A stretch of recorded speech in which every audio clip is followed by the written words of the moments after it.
सुंदरपुर गांव में जग्गू नाम का एक आदमी रहता था। जग्गू गांव में दूध बेचता था। जग्गू के पड़ोस के घर में एक और दूध वाला रहता था जिसका नाम बनवारी था।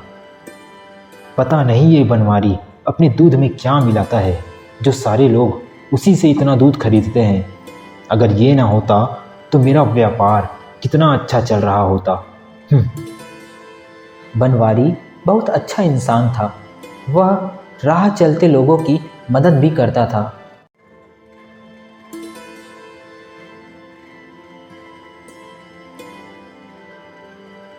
अरे बस बस बनवारी बेटा, तेरे हाथ पड़ते ही मेरी सारी थकान और दर्द दूर हो जाते हैं। चाचा, पिताजी के जाने के बाद आप ही तो मेरे घर के बड़े हैं जिनका आशीर्वाद हमेशा मुझ पर बना रहता है।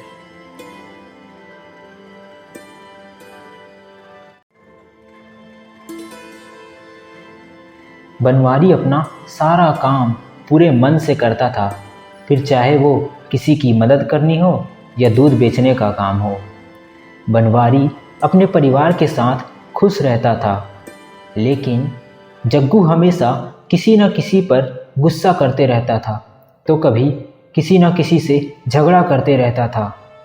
जग्गू हमेशा गुस्से में ही नजर आता था।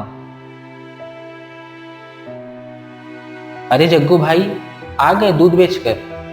हाँ भाई, आ गया। क्यों, तुझे जलन हो रही क्या? जग्गू भाई, आपने कुछ कहा क्या? नहीं नहीं भाई, और बताओ कैसा चल रहा काम? ऊपर वाले की मेहरबानी से सब ठीक ठाक चल रहा भाई। मुन्ने के स्कूल की आज छुट्टी है तो सोचा उनको घुमा कर ला दूं, बस उसी की तैयारी चल रही है। ठीक है जग्गू भाई, चलते हैं। हाँ तो जाओ ना, मैंने कौन सा रोक के रखा है तुम्हें। जग्गू बनवारी को बिल्कुल भी पसंद नहीं करता था। वह हमेशा से उसकी बुराई करना चाहता था। मैं ऐसा क्या करूं कि बनवारी का सारा नाम खराब हो जाए और फिर सब केवल मुझसे ही दूध खरीदे। उसी समय जग्गू की पत्नी आती है। सारा दिन यही सोच सोच कर समय व्यर्थ करते हो। उसी समय कुछ और काम काज करते तो घर में थोड़ी बरकत होती। बच्चे भी अब बड़े हो रहे हैं, कुछ तो सोचो। विमला, तुम सारा दिन मेरा सर मत खाया करो, कुछ सोचने तो देती नहीं, और आज आती है महारानी अपना भाषण लेकर। तुमसे तो बात करना ही बेकार है। अरे जाओ जाओ, मेरा दिमाग मत खाओ। जग्गू अपनी आमदनी बढ़ाने के बारे में सोचने लगा। कोई तरकीब ही नहीं समझ आ रहा जिससे आमदनी बढ़ जाए और ज़्यादा काम ना करना पड़े।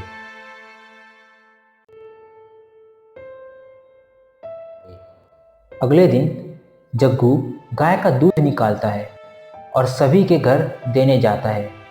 एक काम करता हूँ, आज से दूध के दाम बढ़ा देता हूँ। जिनको भी दूध देता हूँ सभी से थोड़े पैसे आ जाएंगे। जग्गू ऐसा ही करता है। सभी के घर जाकर दूध देते हुए दूध के दाम बढ़ाकर पैसे लेने की बात करता है।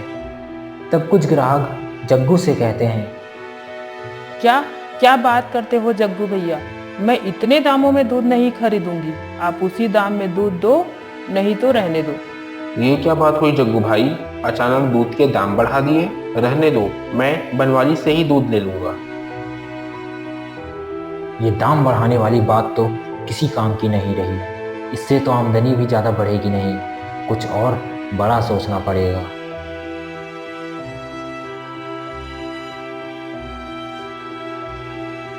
अरे वाह बनवारी भाई, तुम्हारे दूध की क्वालिटी तो बहुत अच्छी है। मेरे घर में सभी लोग तुम्हारे गाय का ही दूध पीते हैं। धन्यवाद भाई। दूध देकर बनवारी वहाँ से घर की ओर जाते रहता है। बनवारी बहुत खुश था। पीछे से जग्गू भी घर जाते रहता है। हाँ, एक तरीका आ गया जिसके बाद मेरी आमदनी भी बढ़ जाएगी और मेरा रास्ता भी साफ हो जाएगा।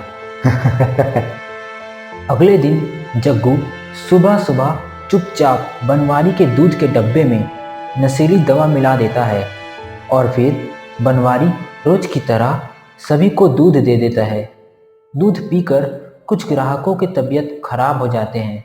उनमें से कुछ लोग दूध में मिलावट करने की बात पुलिस को बता देते हैं, जिससे पुलिस बनवारी को दूध में नशीली दवाई मिलाने के जुर्म में गिरफ्तार कर लेती है।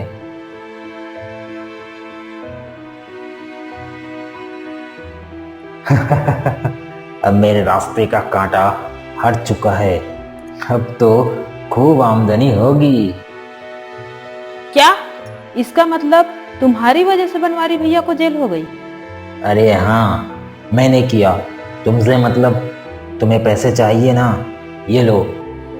ये सब तुमने बिल्कुल भी ठीक नहीं किया है।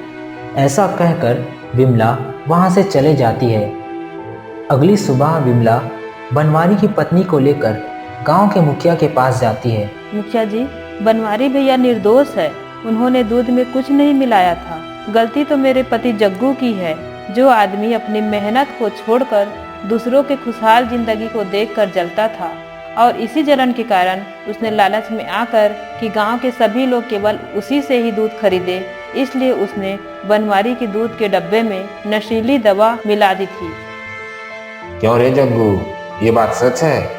तूने ही बनवारी को फंसाया है? हाँ मुखिया जी, मैं लालच और जलन के प्रभाव में आकर ऐसा कर बैठा। मुझे माफ़ कर दीजिए। ये सब जानकर मुखिया ने बनवारी को छुड़वाया और जग्गू को उसके गलती के लिए गिरफ्तार करवाया। अंत में बनवारी अपने परिवार के साथ खुशी से रहने लगा और पूरे गांव में सभी को खुशी से दूध बेचने लगा। जलन की महामारी खत्म कर देती है खुशियां सारी।